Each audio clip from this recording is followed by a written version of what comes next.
third one. If I were to say finally, this is the year Dak Prescott wins MVP, is that an overreaction? I don't think it's an overreaction. I don't even think we've really seen this offense, operate at like a super explosive high level. It hasn't had to.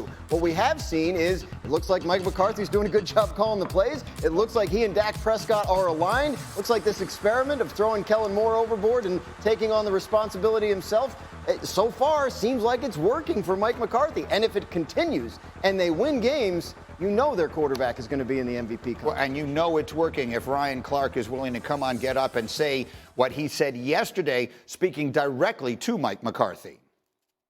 And I say this, and I don't mean it with any disrespect for the first time in my life. You are a much better play caller right now than you were in the past, and you are a much better offensive coordinator than you are head coach. You have found your groove with this team, and because of you, not just because of this defense, not just because of Dan Quinn, because of Mike McCarthy, who you are now, who you've made this team offensively, this team is a Super Bowl favorite.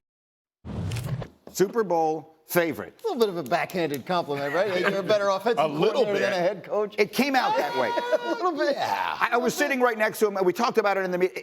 It did come out that way. Exactly it isn't what he meant. He really meant to be giving legitimate praise to someone he has criticized heavily in the past. RG3. Yep. Because even the layperson, even someone who didn't coach it or play it or anything like that, could see. Tony Romo did a good job of setting it up. Watch how quickly the play comes in. Watch how quickly they get out of the huddle. Can you explain as a quarterback how significant that is and the advantage that it gives Dak and the Cowboys? Yeah. By getting the play in and getting out of the huddle faster, it gives you more time at the line of scrimmage. So you listen to what RC said there, and my biggest takeaway is that Mike McCarthy said, listen, if the ship is going to go down and they're going to replace me, I'm going to make sure I go down swinging, being who I am, who I know that this offense can be, who I know that this team can be. And he's utilizing that defense, and he knows the assignment. Dak Prescott now feels like I don't have to go out there and make every single throw. Right. I can throw the check downs, and the thing is, he was still aggressive. Yeah. Completed 81% of his passes. Yeah. Right. Ooh. So to me, it's for Mike McCarthy. It's not just a aha moment. I think this is what he knew he could do, and he knew that by running the offense and having control of it, he would get the best out of Dak Prescott, just like he did when he had Aaron Rodgers and won the Super Bowl. And let me say this, from an offense with Peyton Manning for 13 years, he operated at the line of scrimmage. Yep. That's what McCarthy wants from Dak Prescott. He understands defenses. He understands how to get his offense in the right play. All of those things are advantageous when you're getting there with 20 seconds. And it's not like you're getting there and kind of milling around. You're getting up ready to run a play, and oh no, I want the next best, or I want the best play, so I'm going to go to this. It's that type of mentality that McCarthy has put on Dak Prescott that has worked so well these first 2 weeks. I mean, the legendary John Wooden line is be quick but don't hurry, and that's what they looked. Yeah. They looked like they were quick, but they weren't in a hurry. They just were able to then give their quarterback this is a perfect explanation. Dak Prescott has said that he really appreciates how McCarthy has worked with him on his footwork and matching his footwork to the routes of the receivers, which is the key concept right in the West Coast offense. Right. So that has worked. They've clicked together. And I had their game week one talking to players. Defensive players on that team said to me, McCarthy seems like he's in his element. Seems like a different guy this year calling the plays. Again, 2 games in, looks like it might be a really good We've talked about different quarterbacks and their different superpowers, and I think Dax is his intelligence. And getting him to the line with time to look and survey, change plays, getting out of plays, predicted defense, I think helps him more than thinking that the coordinator is going to solve the problem before you get there. So let Dax solve the problem. So obviously, if there's one thing everyone can agree on, it's that the Cowboys are the best team in the NFC. Isn't that right, Jeff Saturday? That is not right. Not right. That is not right. We can get all fired up. Look, they are going, next level on offense the first 2 weeks. Let's not forget, they might not be the best team in their division. The Philadelphia Eagles are still in their division. You still got to go beat the bully, right? Like you got to go beat the team that has beaten you, and you got San Fran that hasn't looked bad the first 2 weeks. So as you're looking at these, and making these blanket statements, this is the team for the Super Bowl 2 weeks into a season.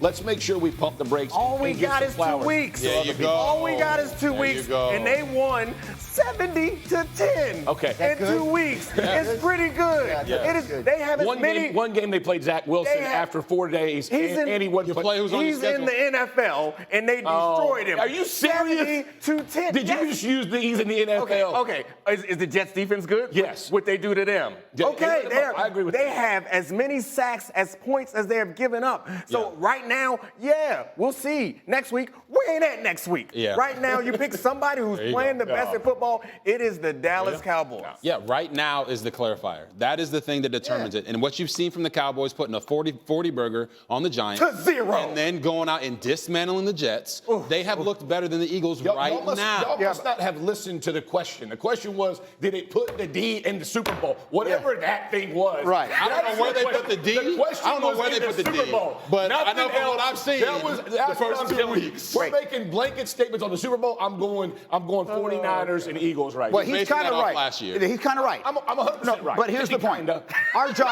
Our job is, yes, to assess what we've seen, but also to try and project what it Correct. means. Forecast. Correct. What you were seeing in the Cowboys, Yes. is this real? Yes, Yes, they've it been is. brilliant, but do they look like they are going to be the best team as we go forward? Yes, it does look that way. And I'll take it a step further when we're talking about Mike McCarthy and the play calling and how the Cowboys have looked. You guys know, because you've played, that the best teams are the ones that have player-driven leadership. Absolutely. Right? Mike McCarthy knew, hey, I don't need Kellen Moore here anymore. He can go on to the Chargers because I have a team that is ready to lead itself. I don't have to be as vocal or as front-facing as a head coach normally has to be. Yeah. Now he can lean back on Micah Parsons and Trayvon Diggs and DeMarcus Lawrence and all the leadership that they have. Like you said, Dak Prescott, one of the best leaders the game has right now. Mike McCarthy can say, all right, now I'm in my comfort zone. Yeah. These guys can lead themselves. There's player-driven leadership, and I can call plays and get in my bag like the fries are at the bottom. On Micah Parsons. You just run down again what he did in that game. 12 pass rush wins, 7 pressures, 4 quarterback hits, 4 tackles, 3 tackles for loss, 1 pass breakup, 1 forced fumble, and 1 fumble recovery. That's in one game. Yeah. That's in one game. You just missed Lawrence Taylor in your career. I just looked it up. He retired a few years before you got into the league. That is the guy this reminds me of. I haven't seen a player like that since him. He's a game wrecker, and there are very few in the game. I liken this to Aaron Donald a few years ago when I talked about he was probably the MVP of the league. I would say Micah Parsons is the best player in the league right now, and here's why. He doesn't line up at one. He can beat you on both edges. He can beat you in the middle. There's no way to game plan for a guy who's walking around, because at the end of the day, you can't assign a protection unless you basically set up your protection and go, hey, we're going to block 11 with 2 guys no matter where he goes. Make sure the right 2 guys get it. It's almost impossible to get him. He's going to get one-on-ones with somebody at some point that's going to get ugly. I'm up against the hour. We're going to come back to him. We're going to talk a great deal about Micah Parsons and whether or not he could be this year's MVP as we continue this morning. I see bigger problems. You know, I think for Deshaun Watson, he's No, for Kenny Pickett. I'm talking about the Kenny Steeler Pickett. offense. Oh, yeah. They've looked terrible Oh, yeah, 2 yeah, weeks. Why? What are we seeing in the Steeler offense? Listen, sorry to misinterpret your question. No problem. There, but for the Steelers, it really just comes down to Matt Canada. That's the bottom line. That's the offensive coordinator. It's the offensive coordinator for them. Their system is too simplistic right now. I know some people might get on me on X or Twitter because I put sugar in my grits, but their offense right now has no sugar on anything.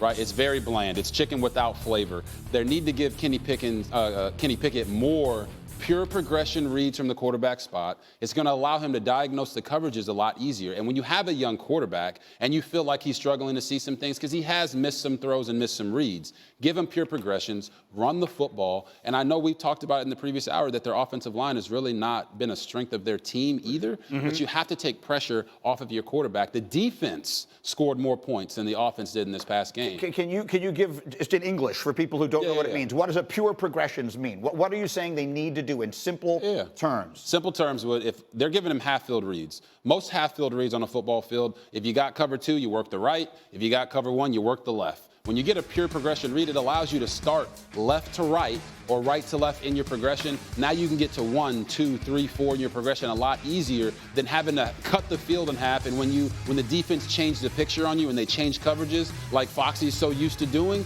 now you're stuck. Because if you pick the cover 2 side, but you got cover 1, you have no outlet. And that's what it feels like their offense is just running in mud right now because they don't have any rhythm and they're not giving Pickett enough options to throw the ball. So are they dumbing it down because they think he can handle more, or are they dumbing it down for some other reason? Why are they doing that if it is obviously not working? Do they believe he can't handle more than that? Well, I'm not at the practices every day. Understood. But I can tell you that I did call a bunch of Kenny Pickett's games in college. Yes. And he broke Dan Marino's records at Pitt for touchdown passes. The guy can throw the football. He's very smart. He's very articulate.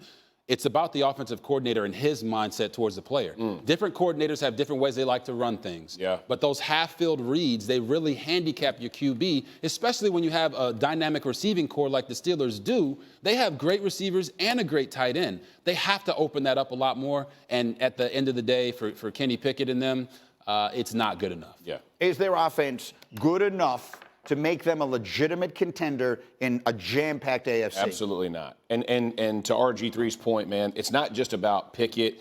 Their O-line, they're last in the league in run blocking. Last in the league. So if you got a quarterback that you don't necessarily trust, you at least got to give him his best friend, which is a great running game, right? Good defense or great defense, great running game. Let's complement each other. Right now, there's no complimenting on the offensive side. And when you got the Ravens in your league, and listen, even the Bengals aren't going to be out of it. If Joe Burrow comes back, this team can go ahead and progress. We've seen them get streaky. So when you're looking at this, I don't think the Steelers have enough offensively to change.